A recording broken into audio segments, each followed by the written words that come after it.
우리가 세상 살다 보면 참 내 마음대로 되지 않는 일들이 많죠.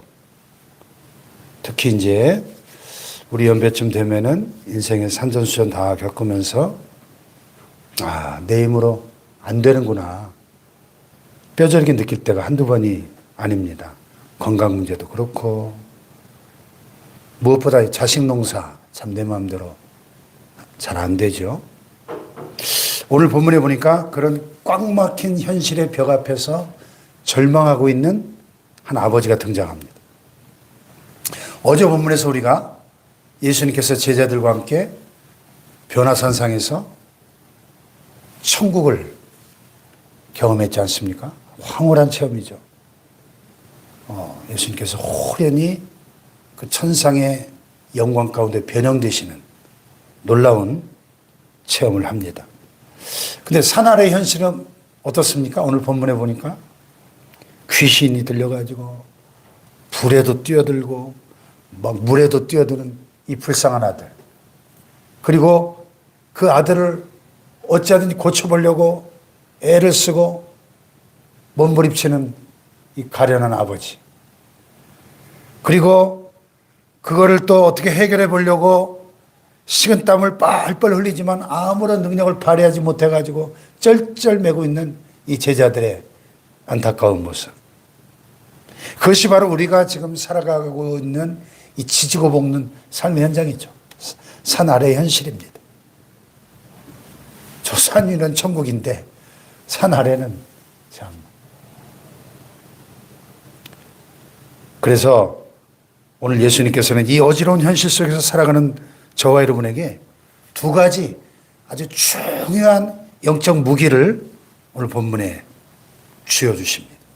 하나는 산을 옮기는 생명력 있는 믿음이고 또 하나는 타인을 품어내는 따뜻한 배려입니다. 믿음과 배려. 한번 따라해 볼까요? 믿음과 배려.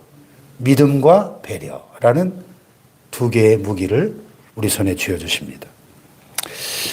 첫째로 주님은 우리에게 살아있는 겨자씨 믿음을 요구하고 계십니다. 겨자씨 믿음.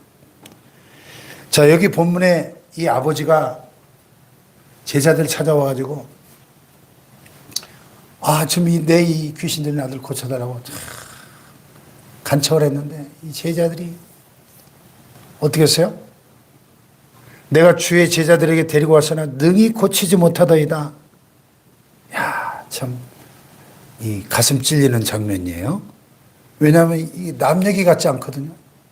참, 너무나 무기력한 오늘 지금 내 모습을 반영하고 있지 않나.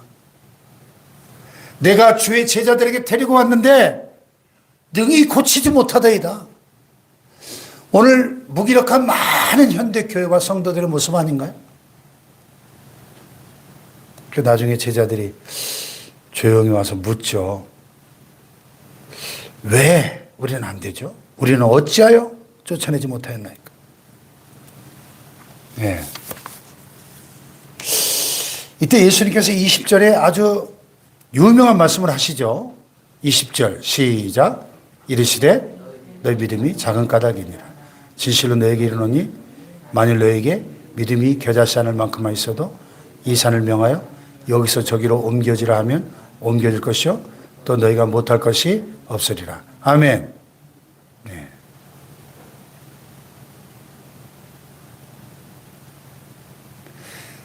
마가복음에는 조금 다르게 기록되어 있죠. 기도 외에 다른 것으로는 이런 종류가 나갈 수 없다. 이런 종류가 뭐예요? 이 더러운 귀신. 기도 외에는. 그러니까 종합하면 뭐예요? 믿음과 기도죠. 그런데 여기서 특별히 이 겨자씨라는 단어에 주목하셔야 돼요. 만일 너에게 믿음이 겨자씨 하늘만큼만 있어도 왜 하필 믿음을 겨자씨에 비유하셨을까? 여러분 겨자씨 보신 적 있어요? 성지순례 갔다 오신 분이 이렇게 코팅된 겨자씨를 선물하신 적이 있어요. 예, 겨자씨가 하도 작으니까 이걸 코팅해가지고 진짜 먼지만큼 작아요. 좁쌀보다 작습니다. 훅 불면 날아갈 것 같아요. 그래서 어떤 분이 겨자씨가 얼마나 작으냐, 할머니 콧김에도 훅 하면 날아가는 게 겨자씨래요. 왜 예수님이 하필 그 작은 겨자씨를 믿음에 비유하셨을까? 크기가 아니라 생명력을 말씀하고 계신 거예요. 생명력. 예? 생명력. 아무리 큰 바위도 그 안에 생명이 없잖아요. 죽은 거잖아요. 그러나 겨자씨는 아무리 작아도 그 안에 생명이 있잖아요. 생명이 있으면 땅에 떨어져 싹이 트고 자라나서 결국 땅을 뚫고 올라와서 큰 나무가 되잖아요. 우리 믿음도 마찬가지라는 겁니다.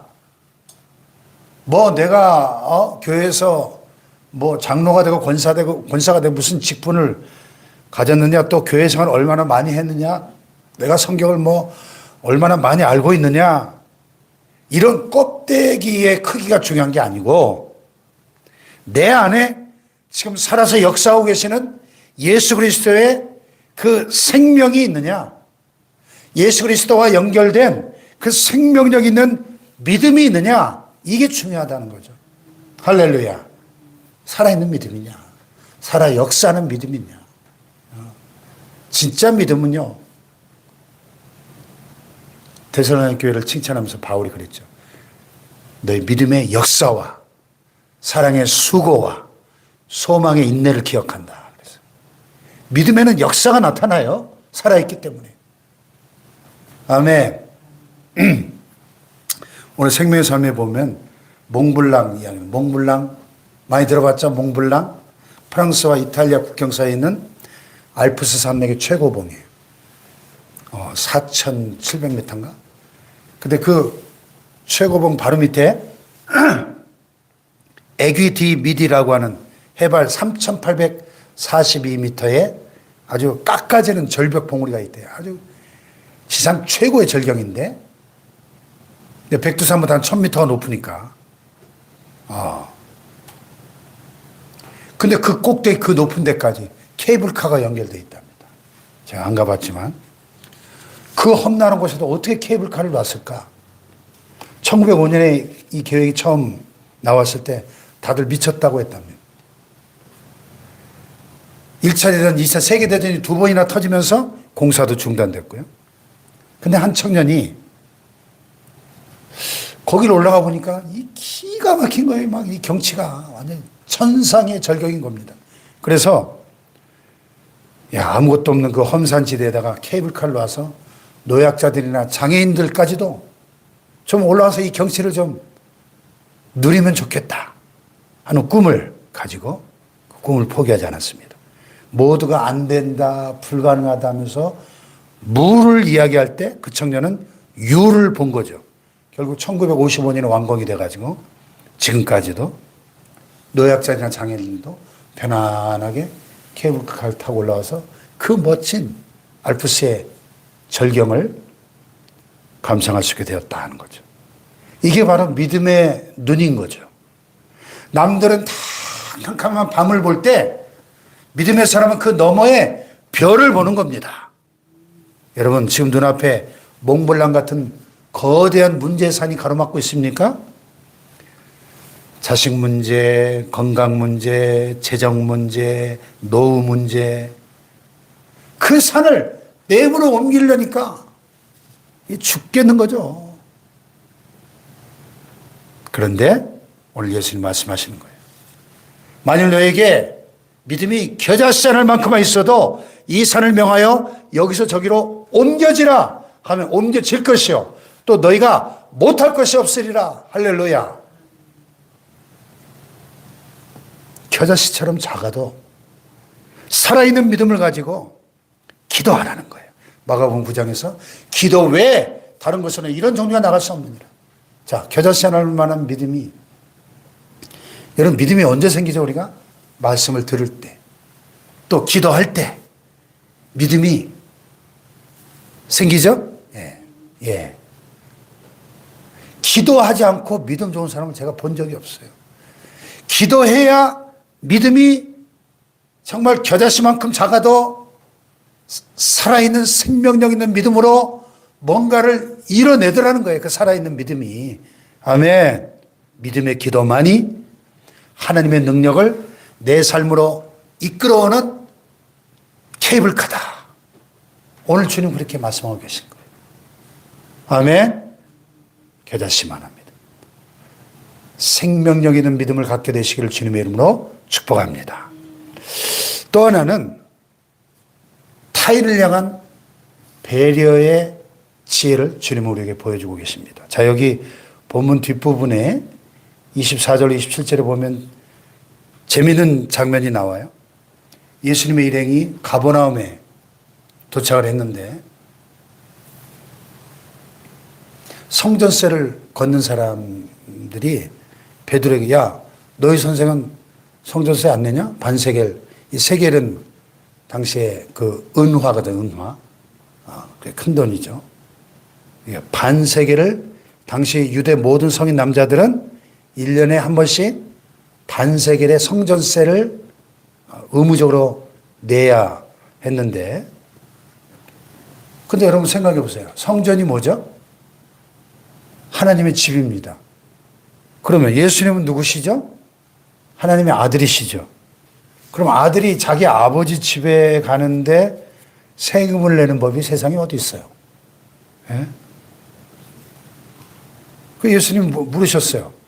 야, 세상 임금들이 누구에게 관세와 국세를 받냐? 자기 아들에게냐, 타인에게냐? 타인에게죠. 그렇지? 그럼 아들들은 세를 면하리라? 예수님 말씀하신 거예요. 예수님은 하나님의 아들이시니까, 그것도 유일하신 독생자시니까 당연히 세금을 면제받으실 자유와 권리가 있죠. 아니, 아버지 집에 가는데 아들이 무슨 세금을 내요? 그런데 27절을 보면 예수님이 기가 막힌 처세술, 영적인 배려가 나오죠. 27절 시작. 실족하지 않게 하기 위하여 내가 바다에 가서 낚시를 던져 먼저 오르는 고기를 가져 입을 열면 돈 한 세겔 얻을 것이니 가져다가 나와 너를 위하여 주라 하시니라. 아멘. 아니, 이거 진짜 엄청난 기적 아닌가요? 여러분, 확률적으로 통계를 공부하는 사람들이 만약에 이거를 통계적으로 확률을 계산한다면 이건 거의 절대 불가능에 가까운 기적이에요. 그렇잖아요. 그 갈릴리 호수 그 큰 바다에 고기가 얼마나 많겠어요. 근데 거기다가 지금 베드로가 그 시점에 가서 딱 낚시를 던져가지고 고기를 한 마리 딱 잡았는데 그 고기가 입에 은어 한 세개를 물고 있을 그 확률이 뭐 불가능한 일은 아닌데 확률적으로 그 시점에 딱 던져가지고 잡은 고기가 은어 한 세개를 물고 있을 이 확률이 거의 100억 분의 1, 1000억 분의 1 되지 않을까요? 거의 이건 불가능 가까운 일이 기적이 일어난 거죠. 그렇죠? 네. 그런데 중요한 거는 왜 주님이 이런 기적을 행하셨어요? 우리가 그들이 실족하지 않게 하기 위하여. 야, 참 가슴이 뭉클해지는 장면입니다. 자, 나한테 권리가 있어요. 나는 자유롭습니다. 성전세를, 아니 아들이 아버지 집에 가는데 무슨 세금을 내요? 그런데 내가 그 권리를 100% 다 주장하면 혹시라도 믿음이 연약한 사람들이 상처를 받거나 실족하게 된다면 내가 기꺼이 내 자유와 권리를 내려놓겠다는 거예요. 이것이 십자가를 지시는 주님의 마음이고 진짜 성숙한 어른의 모습 아닌가요, 여러분? 오늘날 교회 안에 권사님들, 장로님들, 안수집사님들, 오랫동안 평생 신앙생활 하신 믿음의 선배님들 많이 계신데 여러분 교회 안에서나 가정에서나 내가 맞아, 성경이 그렇게 돼 있어, 내가 다 해봐서 알아 하면서 내 정당성을 핏대 높여 주장하는 그런 내 아집과 그 완고한 그런 모습들 때문에 젊은이들이, 어떤 믿음이 연약한 초신자들이 상처받고 실족해서 교회를 떠나버리는 그런 일들이 얼마나 많습니까, 여러분? 지금 우리 대한민국 사회에 가난한 신자가 200만 명이라고 그 교회 통계 전문가들이 얘기해요. 200만 명. 가난한 신자가 뭐예요? 안 나가. 교회 안 나가. 아, 교회 나 다녀봤어. 왜? 이 상처받아. 실족한 거죠. 권능으로 귀신을 쫓아내고 믿음으로 산을 옮기는 것도 중요하지만은 내 옆에 있는 연약한 형제가 상처받거나 실족하지 않도록 내 주장을 슬며시 내려놓는 거, 내 권리와 내 주장을 포기할 수 있는 거, 이것이 바로 지금 예수님이 보여주신 진정한 기적이라는 거예요. 진정한 능력이라는 거예요, 그게. 아멘. 네. 물고기 입에서 이 은화가 나오게 하는 거, 그 기적을 주님은 자신을 과시하기 위해서가 아니라 남을 배려하고 실족하지 않도록 그 능력을 지금 사용하고 계신 겁니다. 여러분, 오늘 하루 이 두 가지를 꼭 기억합시다. 산과 같은 큰 문제 앞에서 그 산을 옮길 만한 생명력 있는 겨자씨 믿음으로 돌파하시길 바라요. 할렐루야. 그러면서도 내가 사람 앞에서는 내 권리를 내려놓는 따뜻한 배려로 품을 수 있는 성숙한 신앙이 있기를 축복합니다. 할렐루야. 그래서 오늘 하루도 여러분 삶의 자리에서 예수 그리스도의 인격의 향기가 진동할 수 있기를 축원합니다. 기도하십시다.